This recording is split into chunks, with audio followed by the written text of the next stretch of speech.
Chapitre 6. Huss et Jérôme. Dès le IXe siècle, l'Évangile s'était implanté en Bohême. Les Saintes Écritures y avaient été traduites et le culte y était célébré en langue vulgaire. Mais à mesure que la puissance du pape grandissait, elle éclipsait la parole de Dieu. Grégoire VII, qui avait entrepris d'abaisser l'orgueil des rois, ne montrait pas moins d'ardeur à asservir les peuples. Par une bulle, il interdit la célébration du culte en langue bohémienne. Le pape y déclarait qu'il était agréable au Dieu Tout-Puissant que son culte fût célébré en une langue inconnue et que l'inobservance de cette règle avait occasionné bien des maux et des hérésies.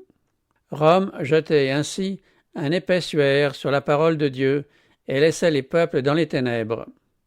Mais le ciel avait préparé des instruments pour perpétuer son Église. Nombre de Vaudois et d'Albigeois, chassés de France et d'Italie par la persécution, s'étaient établis en Bohême. N'osant pas prêcher ouvertement dans ce pays, ils y avaient travaillé activement dans l'ombre, transmettant l'héritage de la vérité d'une génération à l'autre. D'autre part, il s'était élevé en Bohême des hommes qui stigmatisaient la corruption de l'Église et le dévergondage du peuple, et leurs protestations avaient éveillé l'attention générale. À l'armée, la hiérarchie romaine déclencha la persécution contre les amis de l'Évangile qui allèrent adorer Dieu dans les forêts et sur les montagnes, où ils furent poursuivis. Plusieurs furent mis à mort. Bientôt, il fut décrété que ceux qui abandonneraient la foi romaine seraient livrés aux flammes. Tout en donnant leur vie, ces chrétiens comptaient sur le triomphe de leur cause. L'un d'eux, qui avait enseigné que le salut ne s'obtient que par la foi au Sauveur crucifié, fit en mourant cette déclaration : « La fureur des ennemis de la vérité a maintenant l'avantage sur nous, mais ce ne sera pas toujours le cas.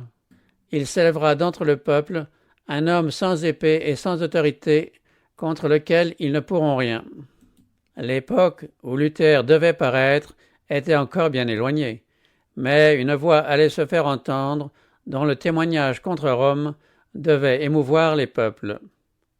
D'humble origine et de condition modeste, Jean Hus avait, très tôt, perdu son père. Sa pieuse mère, qui considérait l'instruction et la piété comme les biens les plus précieux, s'était efforcée de les assurer à son fils. Hus put ainsi étudier à l'école provinciale, puis il entra à l'université de Prague où, en raison de son indigence, il fut admis à titre gratuit. Sa mère l'y accompagna. Veuve et pauvre, elle n'avait ni présent ni argent à lui offrir. Mais lorsqu'ils furent arrivés près de la grande ville, elle s'agenouilla auprès de l'orphelin et invoqua sur lui la bénédiction du Père céleste. Elle se doutait peu de quelle façon ses prières seraient exaucées. À l'université, Hus se distingua par son inlassable application et par ses rapides progrès, tandis que sa vie irréprochable et sa douceur lui gagnèrent l'estime de tous. Fils dévoué de l'Église de Rome, il recherchait avec ferveur les bénédictions spirituelles dont elle se disait dépositaire. À l'occasion d'un jubilé, pour gagner l'indulgence promise, il alla se confesser, donna ses derniers deniers et se joignit aux processions. Ses études achevées, il entra dans le sacerdoce. Gravissant rapidement les échelons, il fut bientôt attaché à la cour, puis nommé professeur et ensuite recteur de l'université où il avait fait ses études. En quelques années, celui qui avait étudié aux frais de l'université devenait la gloire de son pays et son nom était célèbre dans toute l'Europe. Mais c'est dans une autre sphère que Hus devait inaugurer son œuvre de réforme.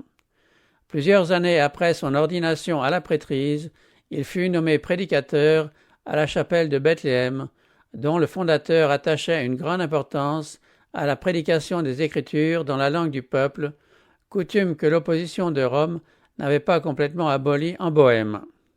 Comme l'ignorance de la parole de Dieu était grande et que les vices les plus hideux prévalaient dans toutes les classes de la société, Hus, élevant la voix, dénonçait l'iniquité sans ménagement et proclamait les principes de la vérité et de la pureté au nom de la parole de Dieu.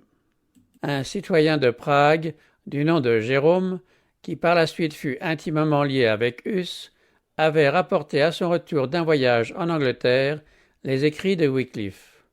D'autre part, sous l'influence de la reine d'Angleterre, une princesse bohémienne convertie par Wycliffe, les écrits de ce réformateur avaient été largement répandus en Bohême. Huss les avait lus avec intérêt. Convaincu que leur auteur était un chrétien sincère, il fut amené à considérer avec faveur les réformes qu'il réclamait. Sans le savoir, il était entré dans une voie qui devait le conduire bien loin de Rome.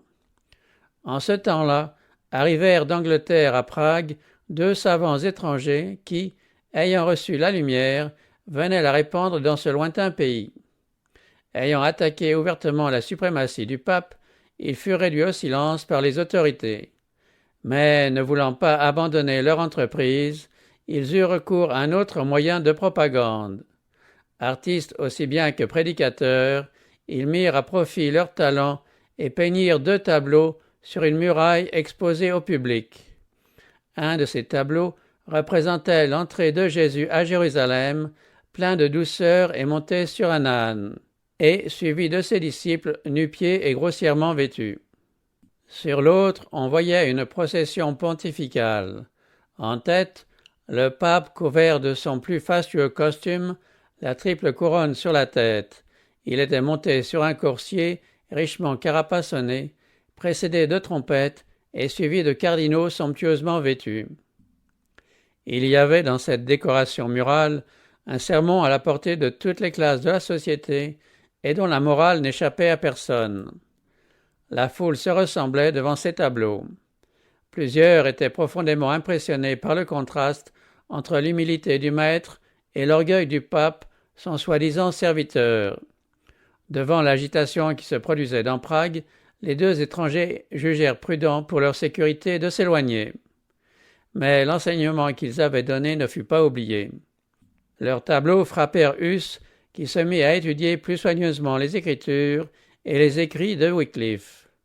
Bien qu'il ne fût pas encore en faveur de toutes les réformes préconisées par ce dernier, il voyait plus clairement la véritable nature de la papauté et il se mit à dénoncer avec énergie l'orgueil, l'ambition et la corruption de la hiérarchie. De Bohême, la lumière passa en Allemagne. Des troubles qui se produisirent à l'université de Prague amenèrent le départ de plusieurs centaines d'étudiants allemands, dont bon nombre devaient à Huss leur première connaissance des enseignements de la Bible. Rentrés chez eux, ils les répandirent dans leur pays. On ne tarda pas à savoir à Rome ce qui se passait à Prague, et Huss fut sommé de comparaître devant le pape. Obéir, c'était courir au-devant d'une mort certaine. Le roi et la reine de Bohême, l'université et la noblesse s'unirent pour demander que Huss fût autorisé par le pape à rester à Prague et à se faire représenter à Rome par un délégué.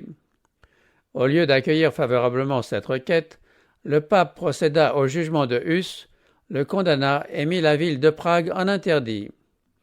À cette époque, une telle sentence jetait l'effroi dans tous les cœurs. Les cérémonies qui l'accompagnaient étaient propres à terrifier les personnes habituées à considérer le pape comme le représentant de Dieu sur la terre, possédant les clés du ciel et de l'enfer, et ayant le pouvoir d'invoquer des châtiments temporels et spirituels. On croyait que jusqu'à ce que le pape jugeât bon de lever l'anathème, les portes du ciel étaient fermées pour la région frappée d'excommunication et que les morts étaient exclus du séjour de la félicité. En signe de calamité, tous les offices religieux étaient suspendus. Les églises étaient fermées. Les mariages se célébraient dans les cimetières. Les morts, privés de leur sépulture en terre sainte, étaient enterrés sans cérémonie religieuse, soit dans les tranchées, soit dans les champs. C'est ainsi que Rome frappait les imaginations et dominait les consciences. Prague était bouleversée. Les gens accusaient Huss d'être la cause de toutes les calamités et demandaient qu'il fût livré au pape. Pour calmer la tempête, le réformateur se retira quelque temps dans son village natal et écrivit de là à ses amis de Prague. « Sachez, mes bien-aimés, que c'est pour suivre l'exemple et l'avertissement du Christ que je me suis retiré du milieu de vous, de peur d'être pour les méchants une occasion de condamnation éternelle et pour les bons un sujet de tristesse et de deuil. J'ai fui pour que des prêtres impies ne continuent pas à interdire plus longtemps la prédication de la parole de Dieu parmi vous, mais non parce que je renie la vérité divine pour laquelle, avec la grâce de Dieu, je suis prêt à mourir. » Loin de suspendre ses travaux, Huss parcourait la contrée environnante, prêchant la parole de Dieu à des foules avides de l'entendre. Ainsi, les mesures que le pape prenait pour supprimer la diffusion de l'Évangile contribuaient à lui donner plus de publicité encore. Car nous n'avons pas de puissance contre la vérité, nous n'en avons que pour la vérité. Il semble qu'à cette époque, Huss était en proie à un douloureux conflit. Quoique l'Église cherchât à le terrasser par ses foudres, il n'avait pas rejeté son autorité. L'Église romaine était encore pour lui l'épouse du Christ, et le pape le représentant et le vicaire de Dieu. C'est contre l'abus de cette autorité, et non contre son principe, que Huss était parti en guerre. De là un violent conflit entre les convictions de son esprit et les protestations de sa conscience.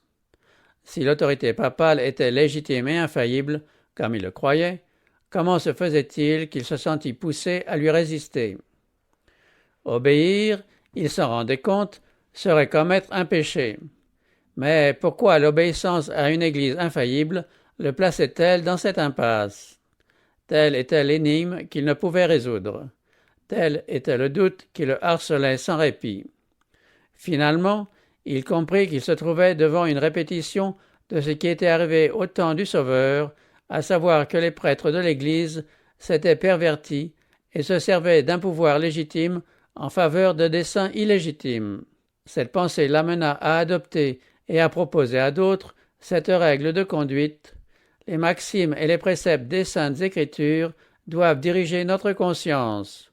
En d'autres termes, Dieu, parlant par sa parole, et non l'Église, parlant par les prêtres, est le seul guide infaillible. Dès que l'agitation se fut apaisée à Prague, Huss retourna à sa chapelle de Bethléem, où il reprit ses prédications avec plus de zèle et de courage que jamais. Ses ennemis étaient actifs et puissants, mais la reine, plusieurs membres de la noblesse et une bonne partie de la population lui accordaient leur soutien et leur amitié. En comparant ses purs enseignements et sa vie sainte avec les dogmes dégradants que prêchaient les disciples de Rome et l'avarice et le dérèglement de leur vie, plusieurs s'honoraient d'être de son parti.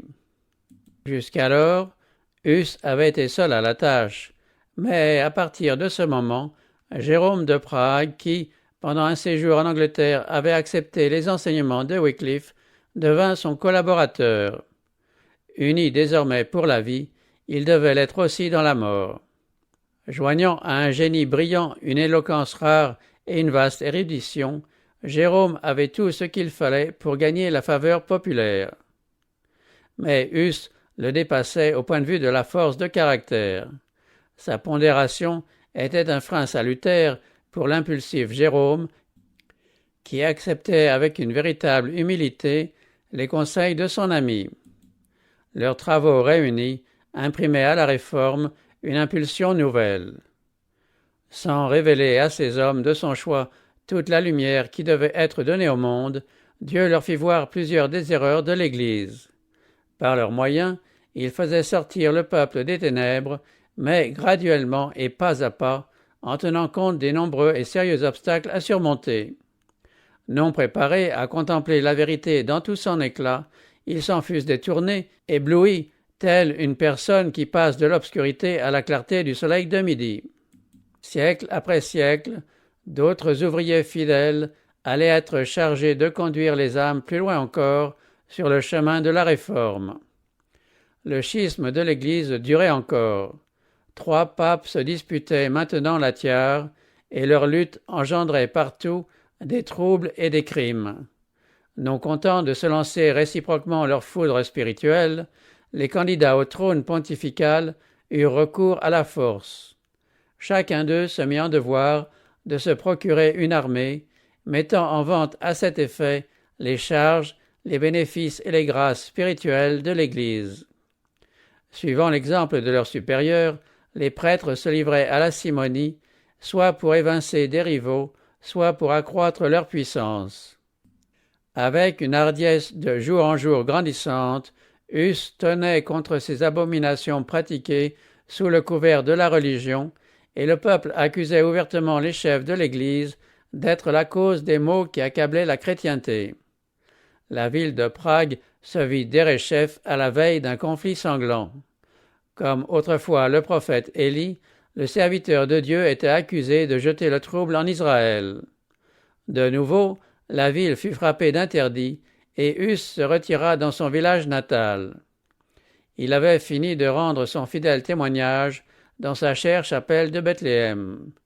Désormais, avant de livrer sa vie pour l'amour de la vérité, Huss allait étendre son action et s'adresser à toute la chrétienté.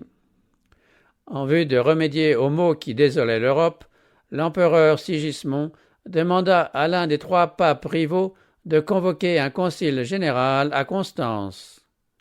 Jean XXIII était loin de voir d'un bon œil la réunion de ce concile. En effet, il redoutait l'examen de sa vie intime et de sa politique, même devant ces hommes aux mœurs relâchées qu'étaient les ecclésiastiques de l'époque.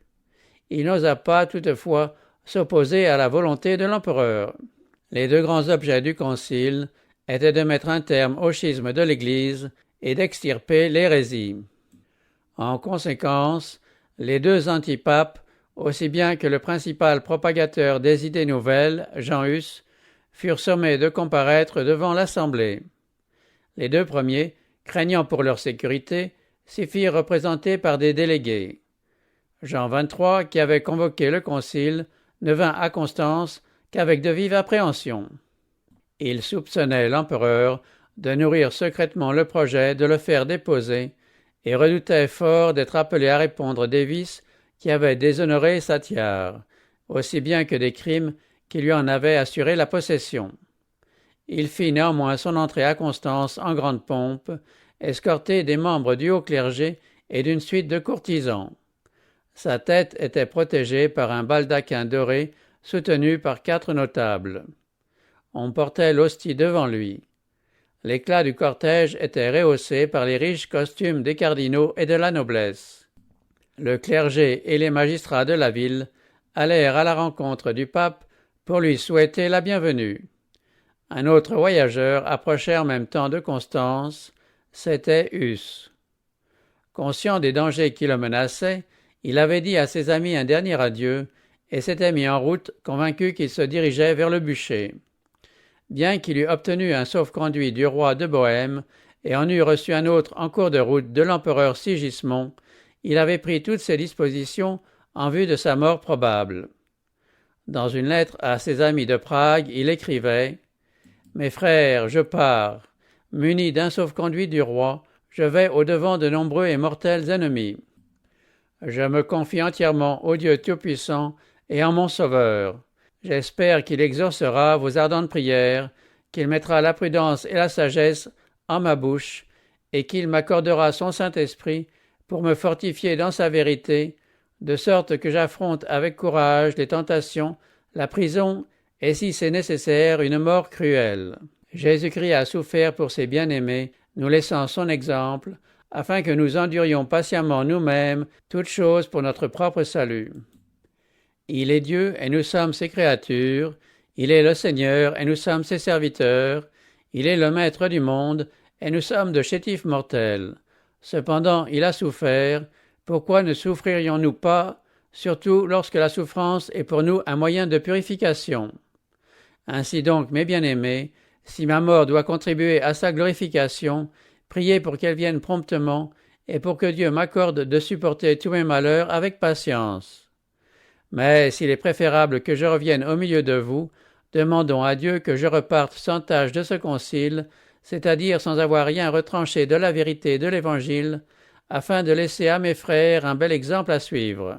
Peut-être ne reverrez-vous plus mon visage à Prague, mais si la volonté du Dieu Tout-Puissant daigne me rendre à vous, avançons alors d'un cœur plus ferme dans la connaissance et dans l'amour de sa loi. » Dans une autre lettre adressée à un prêtre qui était devenu un disciple de l'Évangile, Huss parle avec une profonde humilité de ses faiblesses.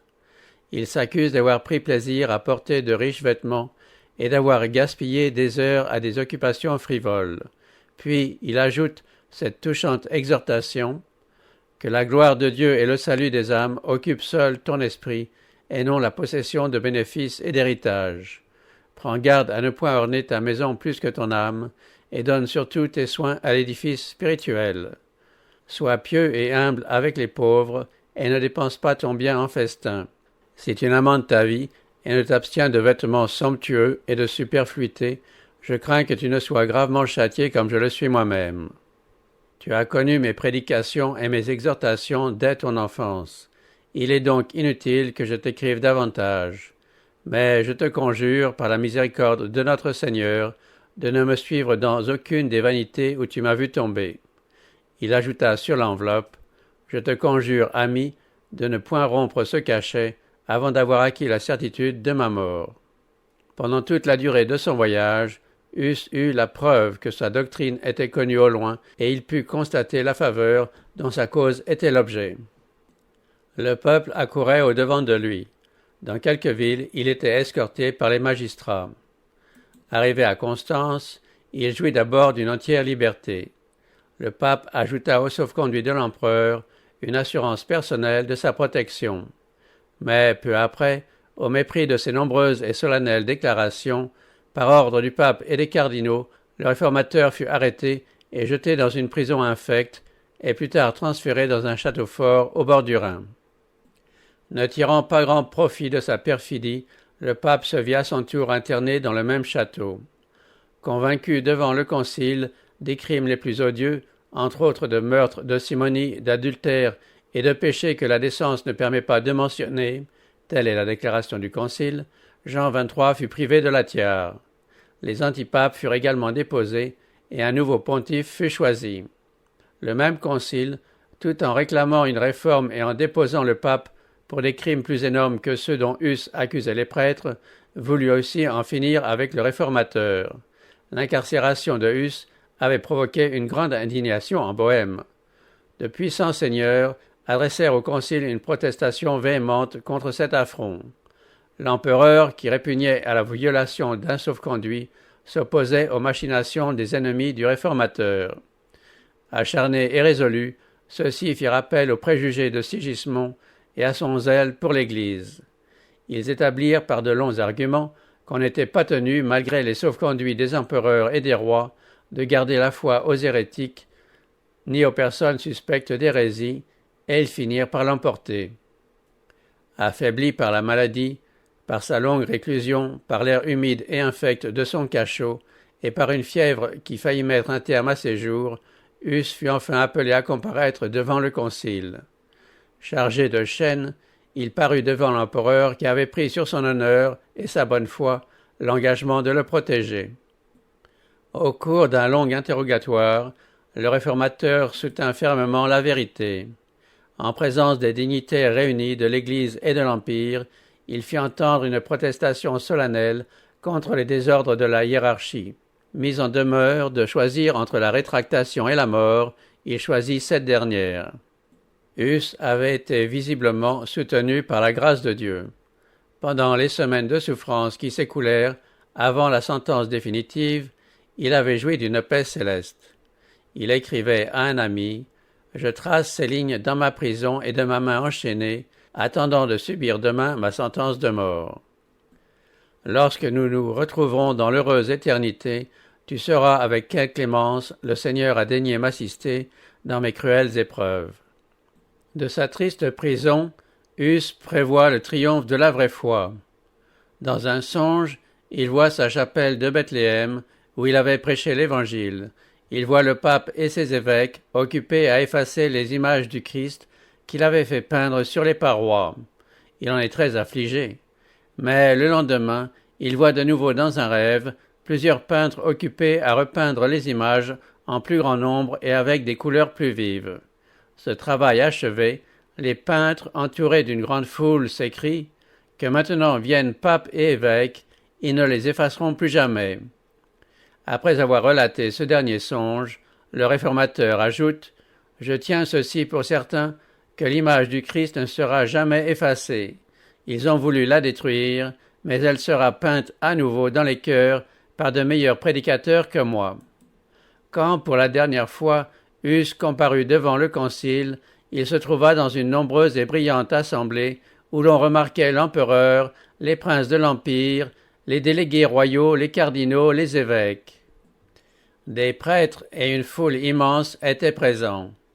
De toutes les parties de la chrétienté étaient accourus les témoins du premier des grands sacrifices, marquant la longue lutte qui devait aboutir à la liberté de conscience.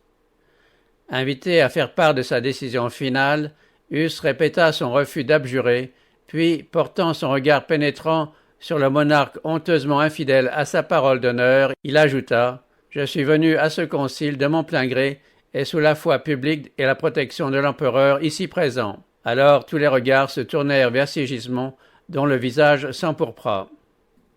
La sentence rendue, la cérémonie de la dégradation commença. Les évêques affublèrent leurs prisonniers de vêtements sacerdotaux. Ce dernier, en prenant l'aube, fit cette remarque. Quand Hérode fit conduire notre Seigneur à Pilate, on le revêtit d'une robe blanche pour l'insulter.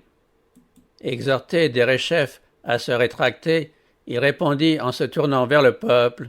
Comment, après cela, lèverai-je le front vers le ciel? De quel œil soutiendrai-je les regards de cette foule d'hommes que j'ai instruits de la pure doctrine de l'Évangile de Jésus-Christ? Non, non, il ne sera pas dit que j'ai préféré à leur salut éternel le salut de ce corps misérable destiné à la mort. Ses vêtements lui furent enlevés l'un après l'autre, et sur chacun d'eux les évêques prononcèrent une malédiction. On posa sur sa tête une couronne ou mitre pyramidale où étaient peints des diables affreux avec cette inscription « L'hérésiarque ». « C'est avec joie, déclara Huss, que j'accepte de porter cette couronne d'opprobre, par amour pour toi, Jésus, qui pour moi porta une couronne d'épines. » Ayant achevé de le travestir, les prélats lui dirent « Nous livrons maintenant ton âme au diable. » À quoi Huss répondit en levant les regards vers le ciel « Et moi je remets mon esprit entre tes mains, ô Seigneur Jésus, car tu m'as racheté. » Il fut alors livré aux bras séculiers et conduit au lieu d'exécution. Une foule immense d'hommes armés, de prêtres, d'évêques somptueusement vêtus, accompagnés des habitants de Constance, le suivirent. Dès que Huss eut été attaché sur le bûcher, prêt à être allumé, on l'exhorta une fois de plus à sauver sa vie par une rétraction de ses erreurs. « À quelles erreurs devrais-je renoncer ?» demanda Huss. « Je ne me sens coupable d'aucune. Je prends Dieu à témoin que tout ce que j'ai prêché et écrit n'avait d'autre but que d'arracher des âmes au péché et à la perdition. C'est avec joie que je scellerai de mon sang les vérités que j'ai prêchées et écrites. » Quand les flammes commencèrent à l'envelopper, il se mit à chanter « Jésus, fils de David, aie pitié de moi ». Et il continua jusqu'à ce que sa voix se fût éteinte pour toujours. Ses ennemis eux-mêmes furent frappés de son héroïsme. Un zélé partisan du pape, décrivant le martyre de Huss et de Jérôme, qui mourut peu après, a écrit « Tous deux se montrèrent fermes à l'approche de leur dernière heure. Ils se préparèrent pour le feu comme ils l'auraient fait pour assister à une noce. Ils ne firent pas entendre un seul cri de douleur. Quand les flammes s'élevèrent, ils se mirent à chanter des cantiques, et c'est à peine si l'ardeur du feu réussit à arrêter leur chant. Dès que le corps de Huss fut entièrement consumé, on recueillit ses cendres et on les jeta dans le Rhin, qui les charria dans l'océan. En vain ses ennemis crurent avoir extirpé les vérités qu'il avait prêchées.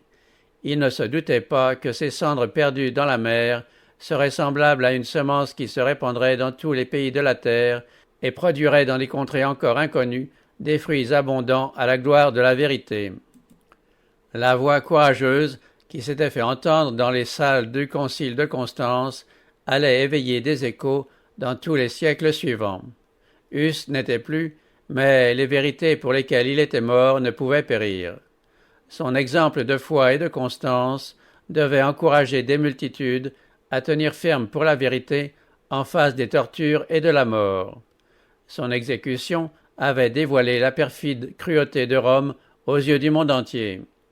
Inconsciemment, les ennemis de la vérité avaient contribué au progrès de la cause qu'ils désiraient détruire. Un second bûcher devait se dresser à Constance. Un autre témoin allait déposer en faveur de l'Évangile. En faisant ses adieux à Huss, avant son départ pour le concile, Jérôme l'avait exhorté à la fermeté et au courage, lui promettant de voler à son secours au cas où il courrait quelque danger. Dès qu'il apprit l'arrestation de son ami, le fidèle disciple s'acquitta de sa promesse.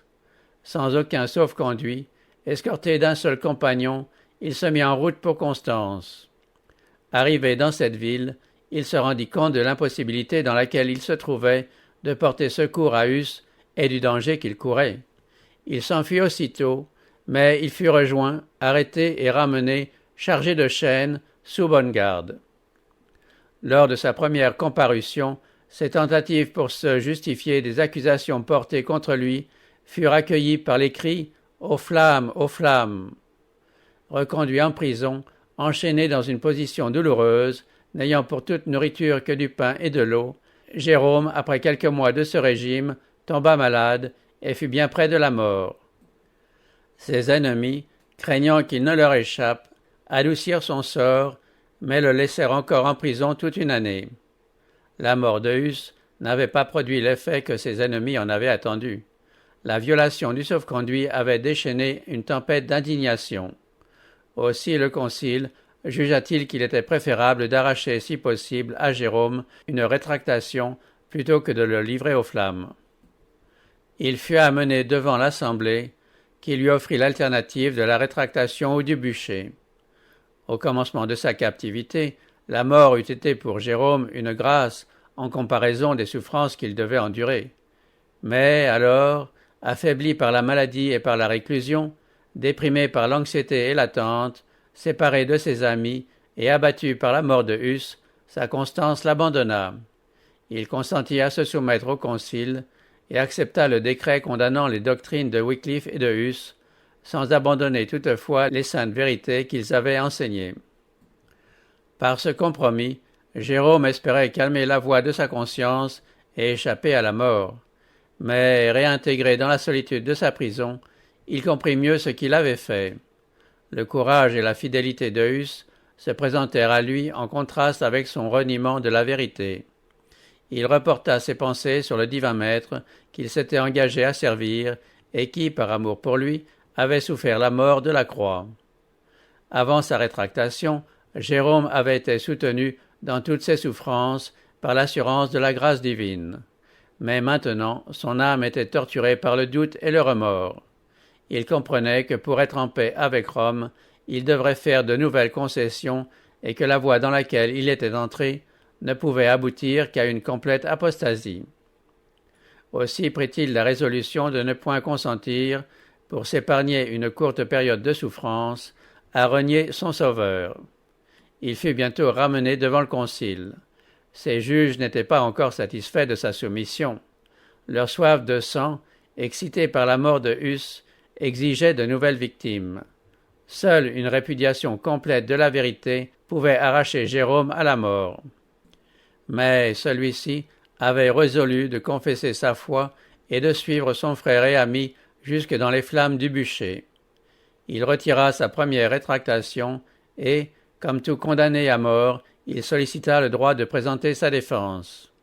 Craignant l'effet de ses paroles, les prélats exigèrent qu'il se bornât à reconnaître ou à nier la véracité des accusations portées contre lui. Jérôme protesta contre cette injustice et cette cruauté. « Vous m'avez tenu enfermé 340 jours dans une affreuse prison, dans l'ordure, dans la puanteur, dans le besoin extrême de toute chose. Vous me faites ensuite comparaître devant vous, et, prêtant l'oreille à mes ennemis mortels, vous refusez de m'écouter? Si vous êtes réellement des hommes sages et les lumières du monde, prenez garde de ne point pécher contre la justice. Pour moi, je ne suis qu'un faible mortel, ma vie est peu de chose, et lorsque je vous exhorte à ne point rendre une sentence inique, je parle moins pour moi-même que pour vous. » On fit droit à sa requête. Jérôme s'agenouilla en présence de ses juges, demandant à Dieu de diriger ses pensées et ses paroles, en sorte qu'il ne dise rien qui fût contraire à la vérité ou indigne de son maître. Aussi, vit-on en ce jour se réaliser la promesse de Jésus à ses premiers disciples, « Vous serez menés à cause de moi devant des gouverneurs et devant des rois. Mais quand on vous livrera, ne vous inquiétez ni de la manière dont vous parlerez, ni de ce que vous direz. Ce que vous aurez à dire vous sera donné à l'heure même. Car ce n'est pas vous qui parlerez, c'est l'Esprit de votre Père qui parlera en vous. » Les paroles de Jérôme excitèrent l'étonnement et l'admiration de ses ennemis eux-mêmes. Il avait été enfermé durant 1 année dans une prison obscure où il lui avait été impossible de lire et où il avait éprouvé de vives souffrances physiques et de grandes angoisses morales. Néanmoins, il parla avec autant de clarté et de puissance que s'il avait eu l'occasion de préparer sa défense à son aise. Il attira l'attention de ses juges sur tous les hommes injustement condamnés au cours des siècles. Il en mentionna plusieurs, le Christ y compris, qui, après avoir été couverts d'opprobre et condamnés comme malfaiteurs, parce qu'ils avaient tenté d'éclairer leurs semblables, furent plus tard jugés dignes des plus grands honneurs. Dans sa rétractation, Jérôme avait reconnu comme juste la sentence qui avait condamné Huss. Honteux de sa faiblesse, il rendit un éclatant témoignage à l'innocence et à la sainteté du martyr. « Je l'ai connu depuis son enfance, dit-il, c'était un homme excellent, un juste, un saint, et vous avez osé condamner cet innocent.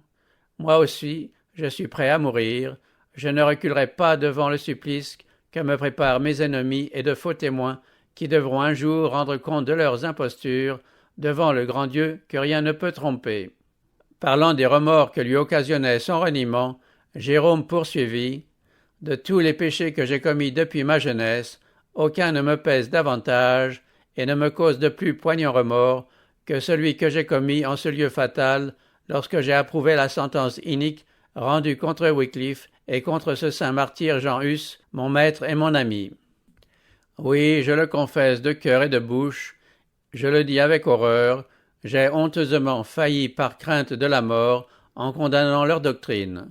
Je supplie donc le Dieu Tout-Puissant de me pardonner mes péchés, et particulièrement celui-ci, le plus odieux de tous. » En tendant la main vers ses juges, il ajouta d'une voix ferme « Vous avez condamné Wycliffe et Jean Hus, non comme ayant ébranlé la doctrine de l'Église, mais seulement parce qu'ils ont flétri les scandales provenant du clergé, le faste, l'orgueil et tous les vices des prélats et des prêtres.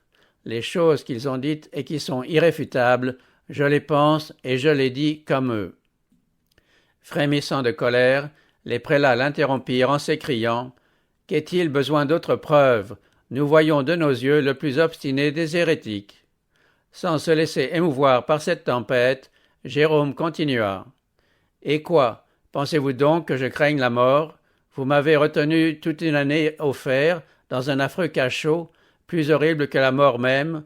Vous m'avez traité plus rigoureusement qu'un Turc, qu'un Juif ou qu'un païen, et ma propre chair a pourri vivante sur mes os. Et cependant je ne me plains pas, car la plainte sied mal à un homme de cœur. Mais je m'étonne d'une si grande barbarie envers un chrétien. » Le tumulte couvrit de nouveau sa voix, et Jérôme fut reconduit dans sa prison. Mais il s'était trouvé dans l'assemblée des personnes sur lesquelles ces paroles avaient fait une profonde impression et qui désiraient sauver Jérôme. Des dignitaires de l'Église allèrent le trouver pour l'engager à se soumettre au concile. On lui promettait l'avenir le plus brillant si, souscrivant à la sentence rendue contre Jean Hus, il abjurait sa doctrine. Comme son maître, alors qu'on lui offrait les gloires de ce monde, il demeura inébranlable. « J'abjurerai, dit-il, si, par la Sainte Écriture, vous me démontrez que je suis dans l'erreur. » « Et quoi, fit l'un de ses tentateurs, jugera-t-on de tout par les saintes lettres? Ne faut-il pas revenir au Père pour les interpréter? » « Qu'entends-je? S'écria Jérôme. Les traditions des hommes sont-elles plus dignes de foi que cette sainte parole du Seigneur? Paul n'a point exhorté ses lecteurs à écouter les traditions des hommes. Il a dit « Les saintes Écritures vous instruiront. » « Hérétique, fit un cardinal en jetant sur lui un regard courroucé. Je me repens d'avoir ici plaidé si longtemps pour toi. Le diable est dans ton cœur. » Jérôme fut condamné à mort et brûlé à l'endroit même où Hus avait donné sa vie. C'est en chantant et le visage rayonnant de paix et de joie qu'il se rendit au lieu du supplice. Il avait les yeux fixés sur son sauveur. Pour lui, la mort avait perdu ses terreurs. Le bourreau s'étant glissé derrière lui pour allumer le bûcher, le martyr lui cria « Avance hardiment et mets le feu devant moi. Si je l'avais craint, je ne serais pas ici. » Les dernières paroles qu'il proféra pendant que les flammes l'enveloppaient furent celles-ci. « Seigneur, Père Tout-Puissant, aie pitié de moi et pardonne-moi mes péchés, car tu sais que j'ai toujours aimé ta vérité. » Sa voix cessa de se faire entendre, mais ses lèvres murmuraient encore une prière. Quand le feu eut achevé son œuvre, on recueillit ses cendres, et on les jeta dans le Rhin, comme on l'avait fait pour celle de Huss. Ainsi mouraient les fidèles témoins du Dieu vivant. Mais la lumière des vérités qu'ils avaient proclamées, leur héroïque exemple, ne pouvait être éteinte. Pas plus qu'il ne leur était possible d'empêcher le soleil de poursuivre sa course, les hommes ne pouvaient arrêter l'aurore qui commençait à poindre sur le monde. L'exécution de Huss avait soulevé en Bohême une vague d'indignation et d'horreur. Toute la nation avait le sentiment qu'il avait été victime de la malignité des prêtres et de la trahison de l'empereur. On le tenait pour un fidèle témoin de la vérité. Le concile qui avait décrété sa mort fut accusé de meurtre. Sa doctrine attirait maintenant plus que jamais l'attention. L'édit papal avait condamné au feu les écrits de Wycliffe. Mais ceux qui avaient échappé à la destruction étaient retirés de leur cachette et comparés avec les Écritures ou avec les fragments du Saint-Livre que l'on pouvait se procurer, et ainsi plusieurs étaient amenés à la foi réformée. Les meurtriers de Huss n'assistèrent pas les bras croisés au triomphe de sa cause. Le pape et l'empereur unirent leurs forces pour écraser le mouvement, et les armées de Sigismond se ruèrent sur la Bohême. Mais un libérateur parut. Ziska, chef des Bohémiens, qui fut frappé de cécité peu après l'ouverture des hostilités, était l'un des plus grands capitaines de son siècle. Comptant sur l'assistance de Dieu et la justice de sa cause, ce peuple résista aux plus puissantes armées dirigées contre lui. À plusieurs reprises, l'empereur envahit la Bohême avec de nouvelles troupes, mais pour se faire battre à plate couture. Les Hussites s'étaient élevés au-dessus de la crainte de la mort, et rien ne pouvait leur résister. Quelques années plus tard, le brave Ziska mourut et fut remplacé par Procopius, capitaine également brave et habile, et sous certains rapports supérieur au premier.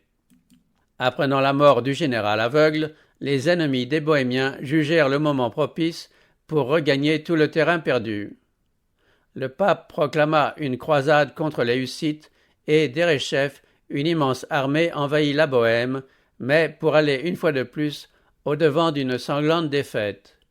Une nouvelle croisade fut organisée. On leva des hommes et on se procura de l'argent, des armes et des munitions dans toutes les parties de l'Europe. Des multitudes vinrent se ranger sous les étendards du pape avec la certitude d'écraser enfin ce peuple d'hérétiques. Confiants en la victoire, les envahisseurs pénétrèrent en Bohême. Le peuple courut aux armes pour les repousser. Les deux armées se rapprochèrent l'une de l'autre jusqu'à ce que seule une rivière les séparât. Les croisés étaient de beaucoup supérieurs en nombre, mais au lieu de franchir le cours d'eau et d'engager la bataille avec ces Hussites qu'ils venaient combattre de si loin, ils se contentèrent de les contempler en silence. Soudain, ils furent pris d'une mystérieuse panique. Sans coup férir, cette puissante armée se débanda et se dispersa, comme frappée par une puissance invisible. Un grand nombre de fuyards furent massacrés par l'armée hussite et un immense butin resta aux mains des vainqueurs. Quelques années plus tard, un nouveau pape ordonna une nouvelle croisade. Comme pour la campagne précédente, on recruta des hommes et des fonds dans toute l'Europe. De grands avantages étaient offerts à ceux qui s'enrôlaient dans cette périlleuse entreprise. Tout croisé recevait l'assurance de l'impunité des crimes les plus odieux. On promettait à ceux qui tomberaient sur le champ de bataille une belle récompense dans le ciel et aux survivants des richesses et des honneurs. Encore une fois, une grande armée franchit la frontière et entra en Bohême. Les Hussites se retirèrent devant elle, attirant ainsi les envahisseurs à l'intérieur du pays et leur laissant croire qu'ils avaient déjà la victoire. Mais l'armée de Procopius fit volte-face et s'apprêta à livrer bataille aux forces ennemies. S'apercevant seulement alors de leur erreur, les croisés restèrent dans leur camp, attendant l'attaque. Lorsqu'ils apprirent que l'armée hussite approchait, et avant même qu'elle fût en vue, les croisés, saisis de panique, lâchèrent pied. Princes, généraux et soldats, jetant leurs armures, s'enfuirent dans toutes les directions. Le légat du pape, chef de l'expédition, s'efforça de rallier ses troupes terrifiées. Il fut lui-même entraîné par la vague des fugitifs. La déroute fut complète et un immense butin resta de nouveau entre les mains des vainqueurs. Ainsi, à 2 reprises, une armée brave et aguerrie, envoyée par les plus puissantes nations d'Europe, avait fui sans tirer l'épée devant une faible et petite phalange. Ces terreurs surnaturelles des envahisseurs révélaient une manifestation de la puissance divine. Celui qui avait précipité l'armée de Pharaon dans la mer Rouge, mis en fuite les troupes de Madian devant Gédéon et ses 300 hommes, et détruit en une nuit les forces de l'orgueilleux Assyrien, avait de nouveau étendu sa main pour abattre la puissance de l'oppresseur. Alors ils trembleront d'épouvante, sans qu'il y ait sujet d'épouvante. Dieu dispersera les eaux de ceux qui campent contre toi, tu les confondras, car Dieu les a rejetés. Désespérant de vaincre par la force, les chefs de l'Église eurent recours à la diplomatie. On proposa un compromis qui, tout en concédant apparemment aux Hussites la liberté de conscience, les livrait au pouvoir de la papauté. Les Bohémiens mirent 4 conditions à la paix avec Rome: la libre prédication de la parole de Dieu et l'usage de leur langue maternelle dans le culte, la communion sous les 2 espèces pour toute la congrégation, l'exclusion du clergé de toute fonction administrative et gouvernementale. Enfin, en cas de crime, clercs et laïcs devaient tous relever des mêmes tribunaux. Le clergé finit par souscrire aux 4 conditions des Hussites, mais en déclarant que le droit de les définir et d'en déterminer le sens exact serait l'affaire du concile, c'est-à-dire du pape et de l'empereur. C'est sur cette base qu'un traité fut conclu. Rome obtenait ainsi par dissimulation et par fraude ce qu'elle n'avait pu obtenir par la force. Ayant la liberté de fixer le sens des articles, elle allait évidemment leur donner celui qui répondait à ses vœux. Un parti nombreux, voyant la liberté en danger, ne put souscrire à l'accord. Des dissensions intestines et des divisions s'ensuivirent, qui amenèrent à des conflits armés. Dans ces luttes, le noble Procopius tomba, et avec lui périrent les libertés de la Bohême. Sigismond, qui avait trahi Huss et Jérôme, devint alors roi de Bohême. Malgré son serment de défendre les droits de ce pays, il voulut y établir la papauté. Pendant 20 ans, il avait dû affronter sans cesse toutes sortes de périls. Ses armées avaient été décimées et ses finances épuisées par une lutte longue et stérile. Lorsqu'il mourut, après 1 an de règne, il légua à la postérité un nom marqué d'infamie, et son royaume était menacé par la guerre civile.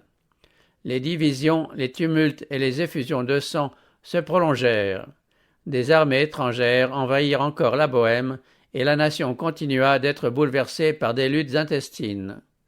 Ceux qui étaient restés fidèles à l'Évangile furent en butte à une sanglante persécution.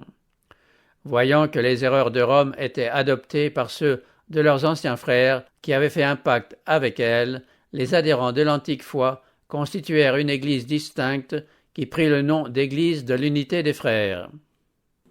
Exposés aux anathèmes de tous les partis, ils demeurèrent inébranlables. Contraints d'aller chercher un refuge dans les bois et dans les cavernes, ils n'en continuèrent pas moins de se réunir pour adorer Dieu et lire sa parole.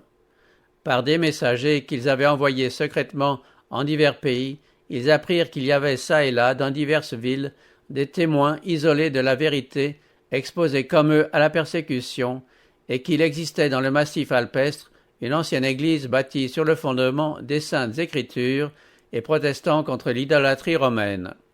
Ils accueillirent cette nouvelle avec une grande joie et ils entrèrent en correspondance avec les chrétiens vaudois. Fermement attachés à l'Évangile, les Bohémiens continuèrent, sous les plus sombres persécutions, de tenir les regards fixés vers l'horizon, comme attendant les premières lueurs du jour. Appelés à vivre à une époque malheureuse, ils se souvenaient des paroles de Huss, répétées ensuite par Jérôme, qu'un siècle devait s'écouler avant l'apparition de la lumière du matin.